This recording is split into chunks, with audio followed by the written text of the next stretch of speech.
da Tua Palavra, Pai, que mesmo nos cânticos nós possamos ver qual é a mensagem que o Senhor tem para os nossos corações. Livra-nos de todo o mal, Pai, especialmente desta pandemia, Deus. E nós já Te agradecemos, porque muitos dos nossos não foram alcançados por ela. Pedimos por aqueles, ó Pai, que foram acometidos por esta pandemia, Deus, por esse vírus, que o Senhor nos livre da doença, Pai, e que eles possam estar em breve conosco. Pedimos, ó Deus, pelo Felipe, pela Tassiana, Deus.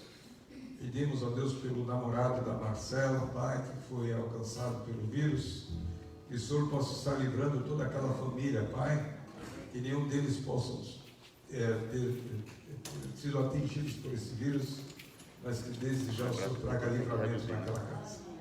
Enfim, continua a falar conosco, Pai, porque tudo que nós fazemos e temos está diante do Senhor, como ação de graças por tudo. Oramos assim, no nome de Jesus. Amém. Vamos ligar aquele ali. Tá. Normal.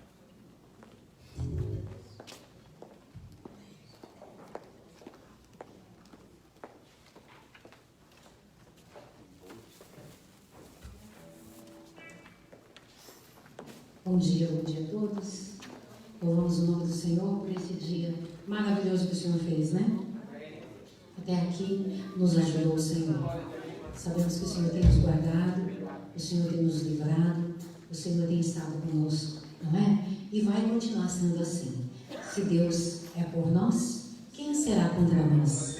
Amém? Não andamos por aquilo que vemos, mas nós andamos e vivemos por aquilo que cremos. E nós cremos no poder do sangue de Jesus sobre a nossa vida, sobre a nossa casa, sobre a nossa família. Amém? Declaramos assim: vamos adorar o nome do Senhor Jesus.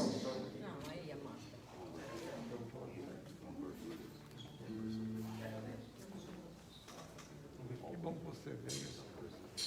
Oh,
e muitas razões para adorá-lo, né? Essa canção diz: eu te agradeço, Deus. Eu te agradeço, Deus, que no deserto não me deixou morrer e nem desanimar.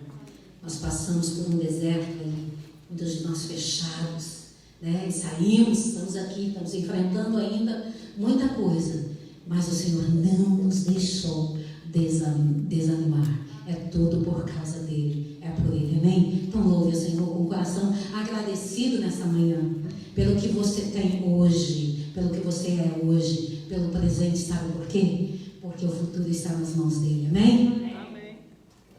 Amém.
destinos, amém? Creia, quando você louva o Senhor. Estás aqui, movendo entre nós, adorarei.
essa música, né? Pela Chiná, cantora.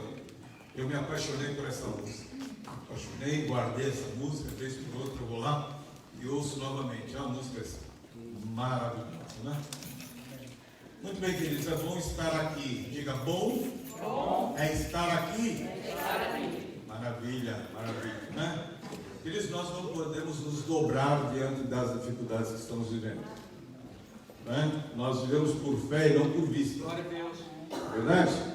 Nós somos justificados pela fé e vivemos por fé e não por vista. Aleluia. Então, apesar dos relatórios, né, pessimistas, relatórios até realistas mesmo, né, nós devemos entender, queridos, que nós não podemos nos dobrar, devemos continuar confiando em Deus. Olha aí o seu boletim. Todos têm boletim aí na mão? Todos têm? Olha o que diz a frase na capa do seu boletim. Deus é tudo o que a gente precisa quando Ele passa a ser tudo o que a gente tem. Essa é uma frase marcante. Eu ouvi essa frase, eu gosto de máximas, gosto de frases desse tipo e guardo. Eu tenho lá uma infinidade de frases assim, e eu guardei essa frase. Não sei de quem eu ouvi essa frase, sei que eu guardei, né?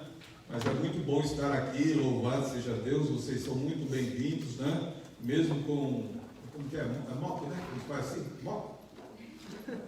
Mesmo que seja assim ou assim, mas saúde as pessoas que estão à sua volta. Se você já o fez, faz de novo, né?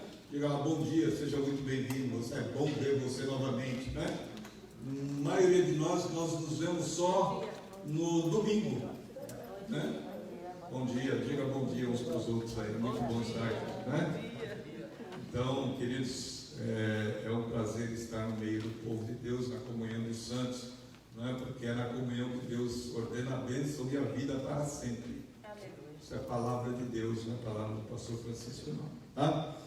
Muito bem, bem-vindos também, vocês que estão nos acompanhando, membros da igreja ou não membros da igreja, mas que têm o costume de nos acompanhar aqui a cada domingo, você que está online, seja muito bem-vindo, que Deus te abençoe, que a graça de Deus possa alcançar você onde quer que você esteja, né? Aí no Brasil ou em outro estado. Sabemos que temos amigos que nos acompanham de outros estados também, e nos acompanham a cada domingo, e até nos estudos de terça-feira e nas reflexões de quarta-feira também. Muito bem, queridos, nós vamos celebrar a ceia, mas antes de celebrarmos a ceia, eu quero refletir com os irmãos um texto que é conhecido do povo de Deus, mas que eu não me lembro de ter pregado nele. Pode ser, nos meus arquivos lá eu não encontrei, mas pode até ser que eu tenha pregado em cima desse texto, Mateus capítulo 7. Quem é aluno da terça-feira já vai aí adquirindo algumas lições em cima do capítulo 7. O capítulo 7 é o próximo capítulo a ser estudado na classe Estudantes da Palavra, às terças-feiras, né? Então, é um texto já que pode o irmão estudante da Palavra de Deus, e está conosco às terças-feiras, pode nos acompanhar aí. E agora também, né? A minha esposa diz assim, você fica arrumando sarna para se coçar. Porque na segunda-feira também eu vou dar aula agora, né? Tem um grupo, amigos nossos lá do Brasil, que entrou conosco numa live, uma dessas lives aí, e perguntou para mim e para ela se dá para mim algum dia a gente poder estudar a palavra de Deus junto. E eu falei assim, só tem segunda-feira. E aí pegou a segunda-feira também. Eu não sei dizer não. Mas a palavra de Deus é sempre muito bom estudar a palavra de Deus, né, queridos? É sempre muito bom poder isso. Capítulo 7, versículos de 24 a 27. Os irmãos têm no seu boletim o título, né? Os irmãos viram aí, você tem sido prudente ou insensato? Nós vamos ver hoje qual a diferença entre um e outro, e vamos ver em que você se enquadra aí, se você tem sido prudente ou insensato. Capítulo 7, 24 a 27, se você não tem Bíblia, se aproxime, né? Diz lá no interior, se aproxime de alguém que tem aí, mas é bom que você esteja acompanhando aí. Acompanhe comigo, veja se não está escrito assim na sua Bíblia. Portanto, todo aquele que ouve, diga ouve, estas minhas palavras e as pratica, será semelhante ao homem prudente que edificou a sua casa sobre a rocha. Desceu a chuva, transbordaram os rios, sopraram os ventos e deram contra aquela casa. Contudo, ela não caiu, porque estava edificada sobre a rocha. Aquele que ouve, diga ouve, estas minhas palavras, mas não as cumpre ou não as pratica, será comparado ao homem insensato que edificou a sua casa sobre a areia. Desceu a chuva, transbordaram os rios, sopraram os ventos e deram contra aquela casa, e ela caiu, e foi grande a sua queda. Muito bem, é necessário que nós expliquemos algumas coisas aqui, longe, diferente do que a gente vê nas imagens. Quando nós vemos esse texto aqui, as pessoas mostram a imagem, uma casa na areia, caindo, e uma rocha grande, a outra casa em cima da rocha. Não é assim. No tempo de Jesus não era assim.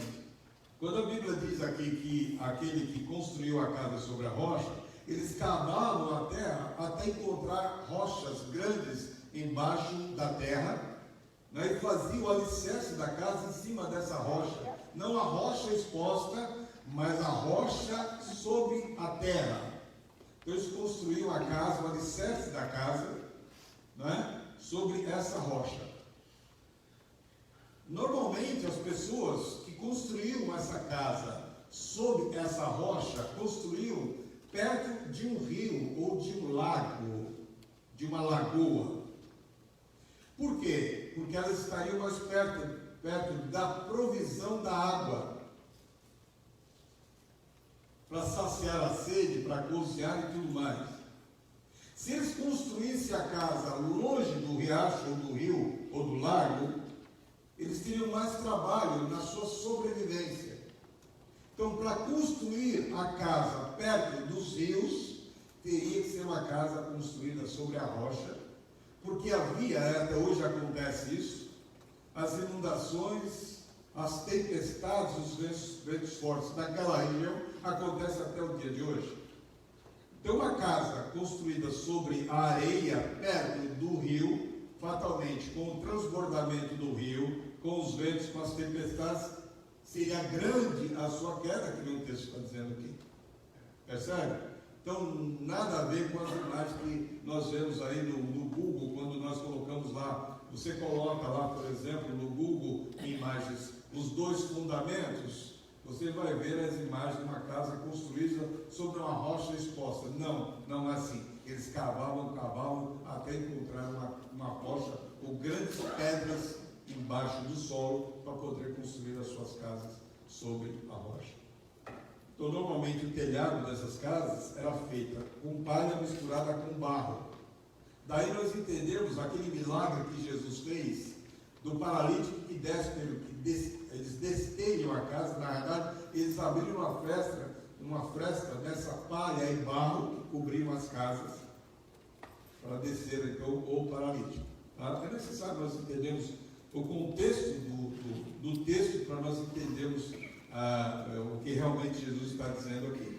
Então Jesus fala de duas classificações de pessoas: pessoas prudentes e pessoas insensatas. Se você olhar no dicionário o que significa um e outro, o prudente é o cauteloso, é o prevenido, é o precavido, é o previdente, é o acautelado.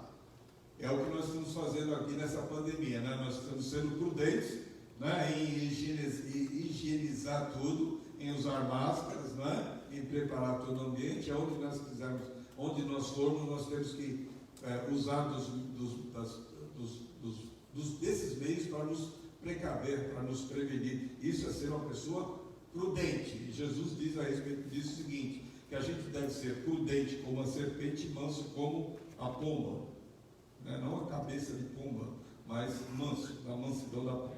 E o insensato é exatamente o desafinado, né? É o doido, é o insano, é o louco, é o maluco, imprudente, né? E como diz lá no Nordeste, é o despombalizado, é o insensato. Já ouviu isso aí, Glaucio? Lá no Nordeste? Despombarizado. Né? Né, Dave? Eu disse uma vez, já ouviu? O despombarizado é um sujeito meio, né? Meio doidinho aí da vida, né? Então, a sua vida, a nossa vida, queridos, é como uma casa. A nossa vida é como uma casa. Você constrói essa casa passo a passo. Dedica tempo, esforço à construção dessa casa. Imagine então a sua vida sendo uma casa. Essa casa aqui engloba tudo, a sua vida profissional, a sua vida familiar, né? A sua própria vida, a sua saúde. Então, na base de tudo aquilo que você faz estão as suas convicções, as suas crenças, né? Que precisam estar alicerçadas sobre alguma coisa. A pergunta é, onde é que nós estamos alicerçando a nossa vida? Novamente, a nossa vida engloba uma série de outras coisas além de nós mesmos, o que nos cerca ali. Onde é que nós estamos fundamentando, alicerçando, construindo essa casa, essa vida? Jesus, querido, é a rocha que pode segurar a nossa vida, que serve como base para a nossa vida. Por quê? Porque Ele é a verdade. É a base sólida para a nossa vida, a rocha que nós precisamos, o alicerce que nós precisamos, é o próprio Jesus. Então, quando você vive de acordo com esses ensinamentos de Jesus, e eu acho que esse é o grande segredo da vida, quando nós vivemos de acordo com esses ensinamentos de Jesus, nós mostramos que a nossa fé está firmada nele. Digo aos irmãos com toda a convicção, queridos, se nós fizéssemos aquilo que Jesus manda que nós fizéssemos, a nossa vida seria melhor. Por isso que ele diz assim, olha, aquele que ouve estas minhas palavras é semelhante ao homem que constrói a sua casa firmada na rocha. Então nós precisamos ouvir e praticar. Essa semana nós estamos conversando, eu gosto de conversar sobre esses assuntos com as pessoas, porque a gente perde tanto tempo com outras conversas que não levam a nada. Mas conversando sobre o que está acontecendo em alguns púlpitos de algumas igrejas, né? Sobre as multidões que se aglomeram buscando o favor de Deus, o fulano se referiu a essa questão dizendo o seguinte, mas ali tem muitas pessoas que creem e são salvas, tal. Eu falei, bom, basta crer. Porque a Bíblia diz que os demônios também creem e temem. Eles ouvem, mas tem que ouvir e praticar a palavra. E aí é um grande segredo, queridos. Não basta apenas ouvir, mas temos que praticar. E essa faz a diferença entre aquele que é prudente e aquele que é insensato. Então, a solidez da casa reflete a solidez do alicerce da casa. Quando você alicerça a sua vida em Jesus, a rocha, você encontra firmeza para superar as tempestades da vida. As dificuldades podem ser muito grandes, mas a casa não vai cair. Jesus segura a sua vida, a sua casa. Amém. Lucas 14, 28 diz o seguinte, pois qual de vós, pretendendo construir uma torre, não se assenta primeiro para calcular a despesa e verificar se tem os meios para concluir? Perceba bem que para construir a nossa casa é feita de planejamento, de planos, de perspectiva, de projetos. Então, qual de nós, quando nós estabelecemos alvos para a nossa vida, a gente não se senta para calcular, para ver as despesas, para ver os recursos que temos? Quanto tempo nós despendiremos sobre essa construção, esse projeto, esse plano, esse ideal, esse objetivo, essa meta que temos na vida? Percebe? Que nós não simplesmente precisamos pegar areia, cimento e tijolo e construir sobre a terra simplesmente, mas nós temos que fazer o alicerce. Então, algumas lições que eu quero compartilhar com vocês essa semana, em cima desse texto, que é importante para mim e para você, atentarmos para tudo isso. E se nós temos construído a nossa casa, a nossa vida, sobre areia, irmãos, quebra tudo e faz de novo. Primeiro, as nossas vidas, queridos, estão em construção. Nós somos uma obra inacabada. Percebe? Ninguém é obra pronta. Quem nasce pronto é fogão, geladeira, carro. Já está pronto, mas nós não nascemos pronto. Ninguém pode dizer assim, eu sei tudo, não sabe. Nós estamos ainda no aprendizado. Nós não somos transformados, nós estamos em processo de transformação. Ainda há tijolo, areia, cimento, ferro, é uma obra inacabada. Lá no final, você sabe que o final não é aqui, lá Jesus vai colocar uma plaquinha pendurada no seu pescoço, obra acabada. Mas enquanto isso, nós temos uma plaquinha pendurada em nós, em construção. Nós estamos em construção, estamos nos aperfeiçoando, ou sendo aperfeiçoados, melhor dizendo. Então, somos uma obra inacabada. Essa construção, queridos, é feita dia após dia. Essas são algumas coisas que fazem parte dessa construção. Nós construímos a nossa vida com as palavras que dizemos. As palavras que dizemos identificam se essa casa está sendo bem construída ou não. Com cada pensamento que temos, como é que tem sido o nosso pensamento, queridos? Porque esse pensamentos sadios, saudáveis, contribuem para uma casa ser construída, uma casa boa, bonita. Cada desejo nosso, quais têm sido os nossos desejos, as nossas ansiedades? E ansiedade não no sentido pejorativo da palavra, mas ansiedade no sentido de querer melhorar, de querer ser uma pessoa melhor, de fazer o melhor. Cada atitude nossa identifica se essa casa está sendo bem construída ou não. Então nós temos que atentar para isso. Cada realização nossa identifica o que em nós. Percebe? Porque não adianta que eles ir à igreja, estar numa classe de escola bíblica dominical, ou às quartas-feiras, se nós não estamos adquirindo frutos e praticarmos tudo isso que nós estamos ouvindo na nossa própria vida. Em cada palavra, cada pensamento, cada desejo, cada realização, cada atitude nossa. Tem que haver uma mudança na nossa vida, porque isso faz parte de uma casa linda que estamos construindo. Percebe? Então, cada atitude nossa, cada projeção que fazemos, vai dizer se nós estamos sendo prudentes ou não. E eu coloquei um texto aí para você ler comigo, que diz assim, Efésios 4, 13 a 15. Até que todos nós cheguemos à unidade da fé e ao conhecimento do Filho de Deus, ao homem perfeito, à medida da estatura completa de Cristo, para que não sejamos mais meninos inconstantes, levados em roda por todo o vento de doutrina, pelo engano dos homens que com astúcia enganam fraudulosamente. Antes, seguindo a verdade em amor, cresçamos em tudo naquele que é a cabeça, Cristo. Percebe? Que nós vamos chegar à unidade da fé, ao pleno conhecimento de Cristo Jesus. Nós não chegamos ainda. Embora alguns púlpitos proclamem isso, ele sendo o tal. E não é assim, queridos, todos nós.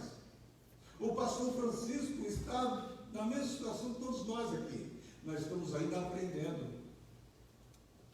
Cada vez que eu prego aqui, queridos, cada vez que eu preparo o sermão, eu estou crescendo. Mas não cheguei à obra final ainda. Nós todos estamos crescendo. E eu estou passando para os irmãos aquilo que eu tenho aprendido do próprio Jesus. Para que todos nós possamos ser casa saudável, temos vida saudável. Então, a primeira verdade é essa: todos nós estamos em construção. Nós não sabemos tudo. Nós temos muito que aprender ainda. Muito que aprender ainda. Segunda lição que o texto nos ensina é o seguinte: praticar o Evangelho e não ser somente ouvinte diferencia o prudente do insensato. Perceba, praticar o Evangelho é a prática que identifica o que nós somos, se somos prudentes ou insensatos. Tiago, capítulo 1, se você, eu estou brincando, se gosta de anotar ali, muito bem, isso é por aí mesmo. Tiago, capítulo 1, versículos 22 a 25, diz assim, sejam praticantes da palavra. Tiago 1, 22 a 25. Sejam praticantes da palavra e não somente o quê? Ouvintes.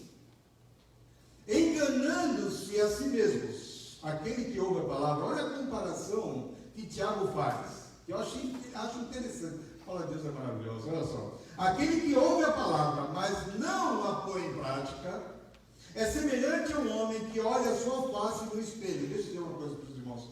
Naquele tempo não havia espelho como nós temos hoje. O espelho, sabe o que era? Era um latão, um metal, que eles poliam, para poderem se ver. Mas a imagem era curva. Não se via com clareza. Então não tinha um espelho como nós temos hoje. É aquele que se olha no espelho e depois de olhar para si mesmo, sai e logo se esquece da sua aparência. Mas o homem que observa atentamente a lei perfeita que traz a liberdade e persevera na prática dessa lei, não esquecendo o que ouviu, mas praticando-o, olha só, será feliz naquilo que fizer. Precisa interpretar isso aqui, queridos? O escritor está dizendo que é como a gente olhar no espelho e depois falar, como é que é mesmo? Não, tem bigode, tem barba, tem cabelo branco, está no bico do coxo. Não, isso não. Está saudável ainda está saudável. Mas sai dali e esquece de como era. Então aquele que lê a palavra e não pratica, ele leu. E aí eu menciono novamente o meu primeiro professor de seminário, chamado Eduardo Trindade. Primeira aula aqui, lembra que eu falei isso aqui? Que ele pegou a Bíblia, primeira aula e jogou no lixo? Porque a Bíblia, como ela está, é um livro só. Ela se torna a palavra quando a gente lê e pratica, aí ela passa a ser a palavra de Deus. Então, quando eu leio a palavra e adquiro isso, né? E como disso, me alimento disso, então a minha vida será feliz, eu serei feliz em tudo que eu fizer. Percebe? Por isso que o salmista lá no capítulo 1 diz, né? Bem-aventurado o homem que não anda, e não se assenta, e não se detém no caminho dos pecadores. Né? Antes medita na sua lei de dia e noite, né? E tudo quanto fizer prosperará, pois será como uma árvore plantada junto a ribeiros de água. Então vejam bem que a prática da palavra meditada dia e noite traz felicidade nas nossas vidas. E não será como esse homem que simplesmente contempla a si mesmo e depois esquece daquilo que viu no espelho. Então praticar o Evangelho, queridos, e não somente ser ouvinte, diferencia o prudente do insensato. E é fácil saber quando a pessoa simplesmente lê, mas não pratica a palavra. É por aquilo que ela diz. A maneira como ela se relaciona, como ela se comporta, quais são os planos que ela tem para a sua vida. É fácil saber quando a pessoa não está sendo prudente, mas sim insensato, conforme aquela definição que nós demos de insensato no início dessa palavra. Terceira reflexão, ou aprendizado, ou lição para as nossas vidas: Jesus divide os homens apenas em dois aspectos, os prudentes e os insensatos. Eles não há uma terceira opção. A palavra de Deus é assim mesmo, ela nunca traz uma terceira opção, ela traz uma ou outra. Tem vários exemplos que eu anotei aqui que eu quero mencionar para os irmãos. Por exemplo, ou você é sábio ou você é tolo. O salmista diz o nécio no seu coração, não há Deus. Ou seja, diz o louco, o tolo, o despombalizado no seu coração, não há Deus. Percebe? Ou é tolo ou é sábio. Ou você ama a Deus, ou se dedica a mamão. Nós já passamos por essa lição do capítulo 6 de Mateus. Ou luz ou trevas. Não há meia luz. Ou é luz ou é trevas completa. Para Deus é assim, ela vai direto no ponto. Ou porta larga ou porta estreita. A palavra de Deus coloca essas opções na nossa vida, diante de nós. O que você quer? Você quer porta larga? Porque muitos entram por ela. Ou você quer porta estreita, que apertado é o caminho, embaixo também. Mas que conduz a vida, a porta larga conduz à perdição. Ou você perde a vida por amor a Jesus, ou a ganha para o fim trágico. Então, Jesus diz, olha, quem perder a sua vida por amor de mim, achará. Mas quem quiser ganhar, perderá. Então a opção, você tem que escolher qual opção você quer. Ou você é nécio, ou você é prudente, como as virgens, né? As nécias e as prudentes. Deuteronômio capítulo 30, 15 diz, a vida e o bem, ou a morte e o mal. Escolhei, pois, a vida. Capítulo 30 de Deuteronômio diz, coloca a vida e a morte. Agora, o escritor fala, escolhei, pois, a vida para que possais viver.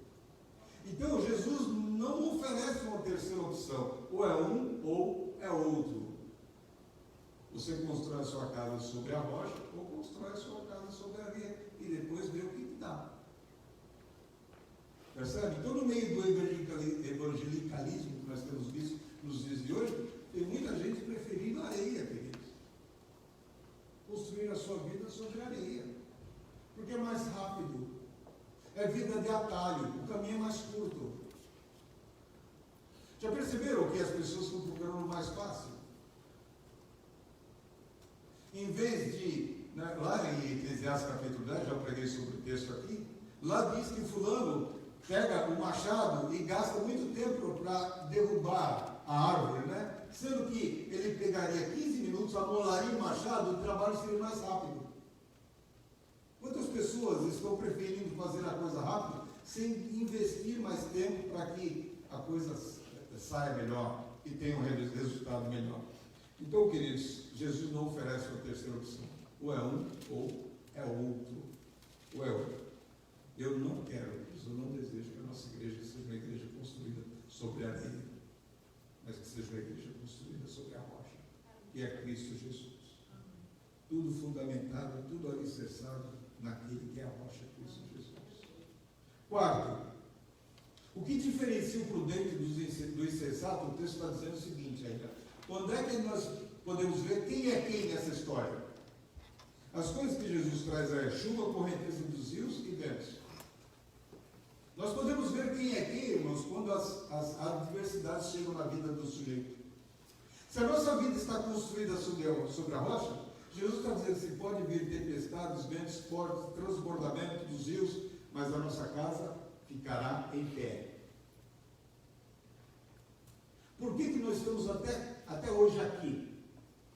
Quantos rios, quantos ventos, quantas tempestades nós já não enfrentamos, queridos? Eu falo por mim mesmo, queridos. Eu já enfrentei muitos rios, muitos ventos, muitas tempestades. Mas a gente clama o nome de Jesus, a rocha, e a gente passa por tudo isso, amigos. Então é necessário, queridos, que a gente entenda que a nossa vida é uma linha tracejada. Não é uma linha contínua só de adversidades, e não é uma linha contínua só de bonança, só de vida boa, não. Nós estamos indo bem, de repente dá uma caída. É natural, porque a vida é assim.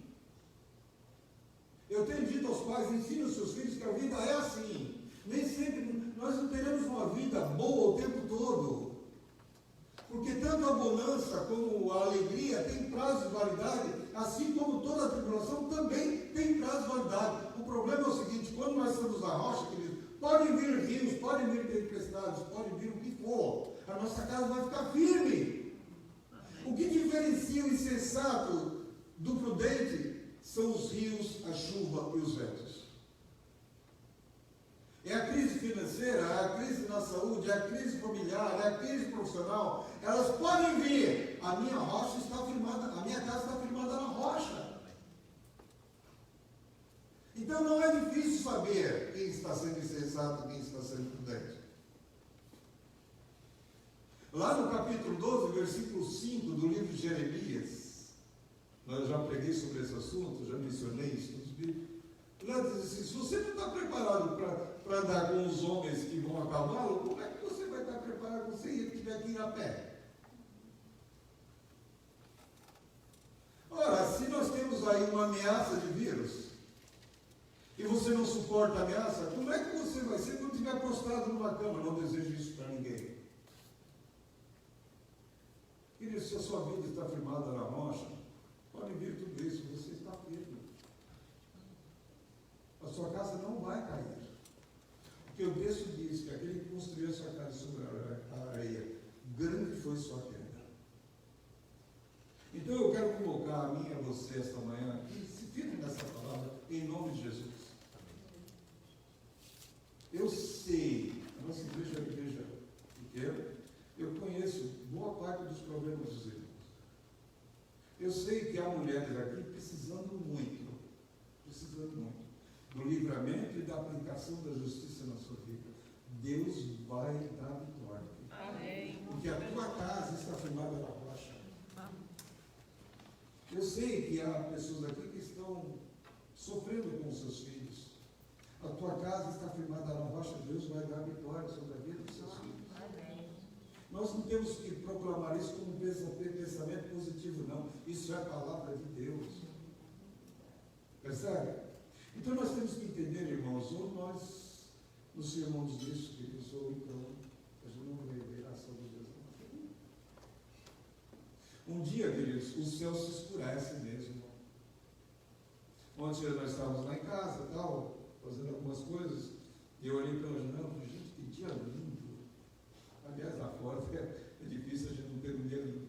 Daqui a pouco cai a chuva. E eu mencionei, gente, eu acabei de dizer que estava um dia lindo. Aí alguém disse assim, não, mas continua lindo, eu posso continuar lindo, mesmo com chuva. Percebe? As nuvens vão chegar na nossa vida. Vai haver, sim, transbordamento de rios, ou está havendo transbordamento de rios. E as duas casas são postas à prova.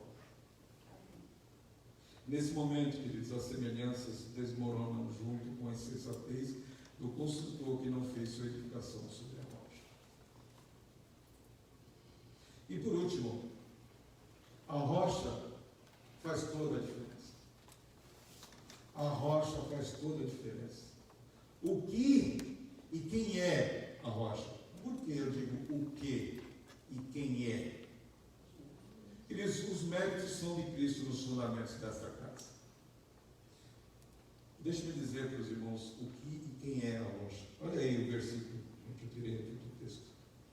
Olha aí, versículo, Jesus está logo no primeiro versículo. Portanto, todo aquele que ouve estas minhas palavras, o que? E as pratica será semelhante ao homem prudente, que edificou a sua casa sobre a rocha. Quem? O que, minhas palavras, quem? A rocha. Capítulo 1, versículo 1 do Evangelho de João diz, no princípio era o verbo, e o verbo estava com Deus, e o verbo era Deus. Jesus é a palavra. O que? Jesus, ele é a palavra. E a rocha, ele é a rocha de esquina, que os construtores rejeitaram. É sobre essa pedra que nós devemos firmar a nossa vida. Amém. O mérito da casa não é meu. O mérito da casa é Jesus Cristo. Porque Ele é que faz toda a diferença. Não adianta eu, na superficialidade, construir uma casa bonita se a base não estiver bem. Quantos crentes hoje atribuem aquilo que são e têm, porque estão esteticamente bem aparentados. Mas e a base como é que está? A base como é que está? Então, a rocha, por isso, faz toda a diferença. Então, é fácil perceber que ambos os construtores, eles utilizaram o mesmo material para levantar as paredes e fazer o telhado também. Usaram o mesmo material. Elas eram idênticas superficialmente. Talvez eu e você ficasse surpreso se a aparência da casa que foi construída sobre a areia parecesse ser mais sofisticada, já que o tolo construtor, o insensato, não gastou tempo cavando para alicerçar a rocha. Mas perceba, queridos, que não foi a construção em si mesmo que manteve a casa em pé, enquanto a outra desmoronava. O segredo estava no fundamento, no alicerce, na rocha. O segredo das nossas vidas não está naquilo que nós construímos para que os homens vejam. Por isso que o crente não pode ser um exibicionista, porque o valor da vida dele não está nele, está naquele que tudo governa. Amém. É Jesus Cristo, nosso Senhor e Salvador. Então eu estou aqui,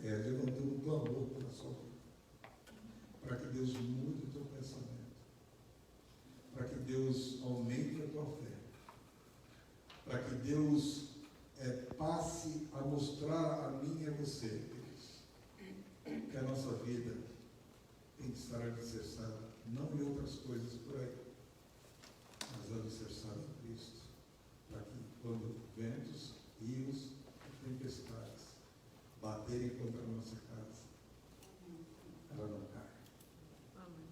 Eu vou dizer uma coisa para os irmãos. Eu já tive ventos, transbordamentos e muitas tempestades na nossa vida.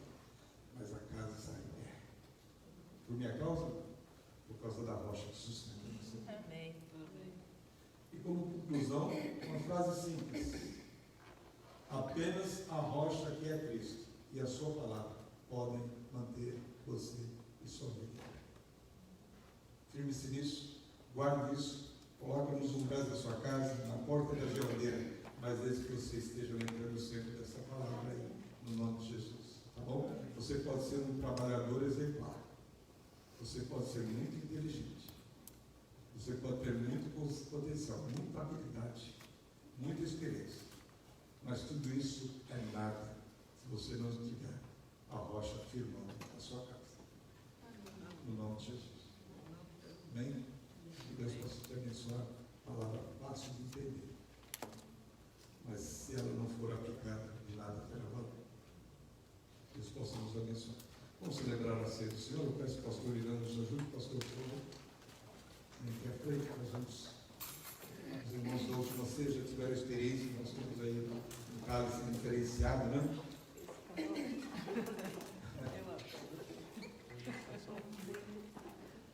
Da primeira vez não precisou de manual, né? Eu espero que não precise de manual novamente para abrir aí o copinho. Você viu esse negócio aqui? Não sei, não. É a primeira vez, né? A ceia assim, para você virar a tem uma palhetinha assim, um pãozinho, né? Embaixo o cálice. Mas vamos ler a palavra de Deus antes, no Evangelho de Marcos.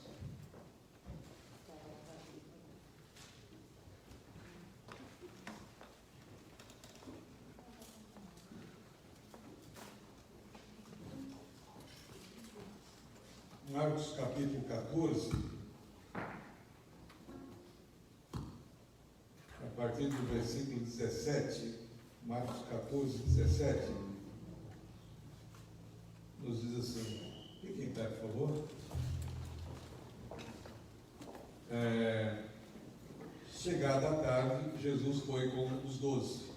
Quando estavam reclinados à mesa a comer, disse Jesus: em verdade vos digo que um de vós que come comigo há de me trair. Eles começaram a entristecer-se e a dizer-lhe, um após o outro, por acaso sou eu? Respondeu-lhes Jesus, é um dos 12 o que mete comigo a mão no prato. Na verdade, o Filho do Homem vai, como dele está escrito, mas é daquele que, por intermédio de quem o Filho do Homem é traído. Melhor lhe fora não haver nascido. Enquanto comiam, Jesus tomou um pão e, abençoando-o, partiu e lhes deu, dizendo, tomai e comei, isto é o meu corpo. Então tomou o cálice, dando graças, deu aos discípulos e todos beberam dele. Disse-lhes, isto é o meu sangue, o sangue da nova aliança que é derramado por muitos. Em verdade vos digo que não beberei mais o fruto da vide, até aquele dia em que eu beber novo no reino de Deus. Tendo cantado um hino, saíram para o monte das oliveiras.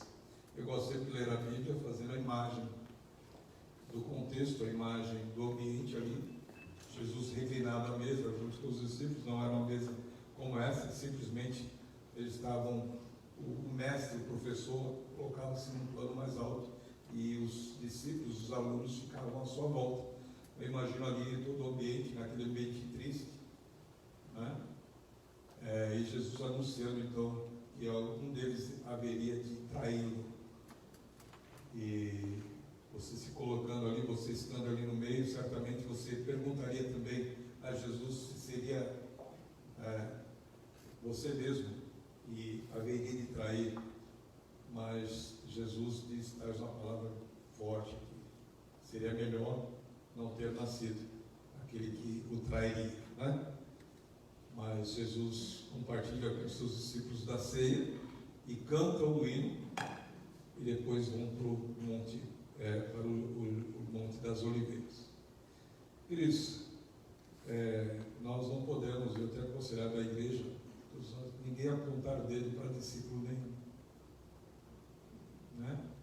E nessa conversa que eu tive com um irmão de outra igreja essa semana, falando sobre a maldade dos dias que vivemos, e ele disse o seguinte: eu creio que se Jesus viesse hoje faria o pior do que fizeram com ele. Então é a maldade, então a degradação, né, humana. A que ponto os homens chegaram? Quando você lê na carta de Paulo, capítulo 3, a Timóteo, capítulo 3, lá fala do aspecto, das características dos homens dos últimos tempos. Quando você lê aquele texto, parece que você leu o jornal da manhã de hoje, porque parece os homens dos dias de hoje, com o agravante de que os homens estão piores do que os tempos de Jesus. Então, essa maldade está, né, no coração do homem hoje. Essa maldade, né, essa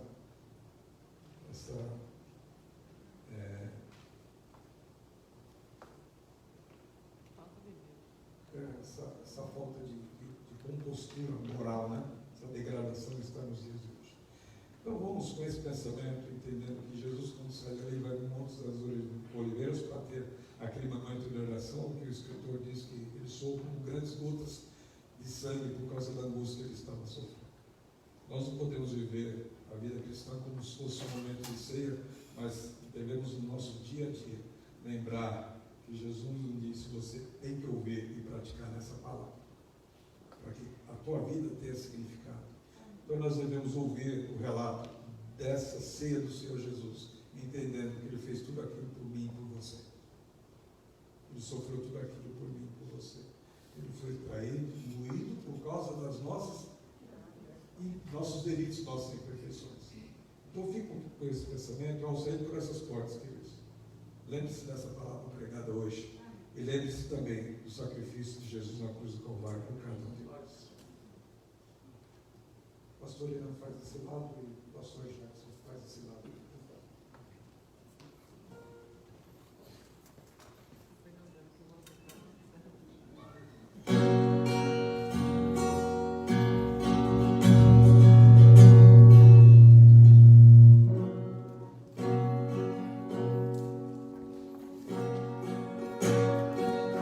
Quem sou eu para que o grande me receba assim?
Muito bem, amados. No capítulo 11, da carta de Paulo aos Coríntios, no versículo 26, diz: pois todas as vezes que comerdes este pão e beberes esse cálice, anunciais a morte do Senhor até que Ele venha.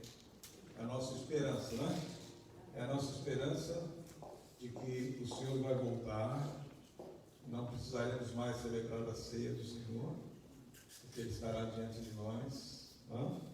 Essa é a nossa esperança, essa certeza de que Ele vai voltar para buscar a gente. Então você não pode se imaginar fora desse contexto. Você deve dizer: eu vou subir com Ele também. Né? Vai subir na costa dele, vai subir com Ele. Então, como é do convento do cara, estaremos orando em seguida.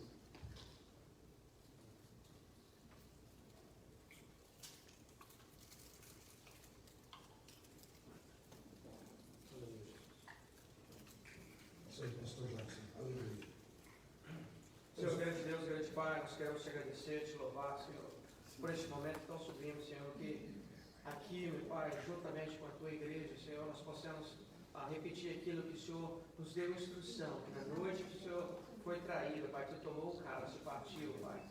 Assim fazemos essa manhã, Senhor, sabendo que um dia, Senhor, estaremos ceando na tua presença, Pai. Obrigado, Senhor, pelo sacrifício vivo, Pai. Obrigado, Pai, por tudo que o Senhor fez, meu Deus. Obrigado, Pai, porque sem Ti, Senhor, nós estamos perdidos, ó Pai. Estamos perdidos.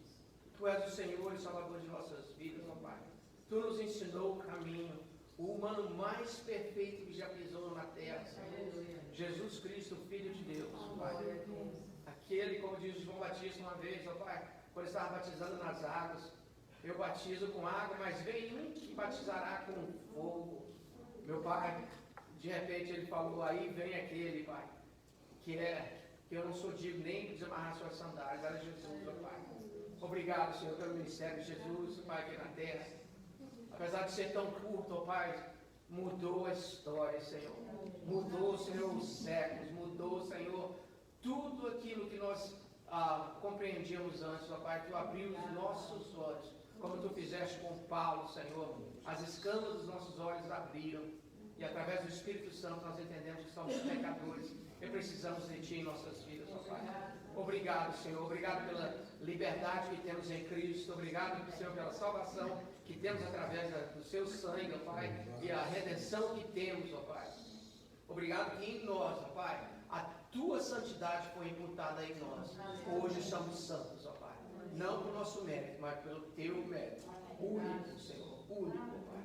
Tu és o herói de Deus, o nosso herói, ó Pai.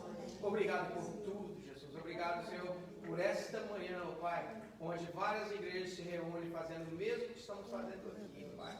Nesse momento tão difícil, ó Pai, que, Senhor, nós estamos buscando estratégias, Senhor. Eu peço a Ti que não nos falte a Tua luz, não nos falte a Tua unção, não nos falte, ó Pai, a Tua inspiração, ó Pai.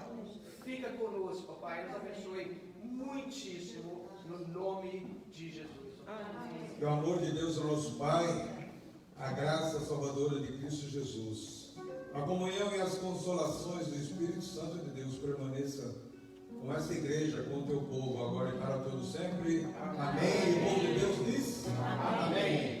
Terça-feira estaremos, só um pouquinho aqui, olha só. Na terça-feira estaremos concluindo o estudo sobre ansiedade na nossa classe, tá bom? Na quarta nos encontramos online novamente. Deus abençoe sua semana. Amém.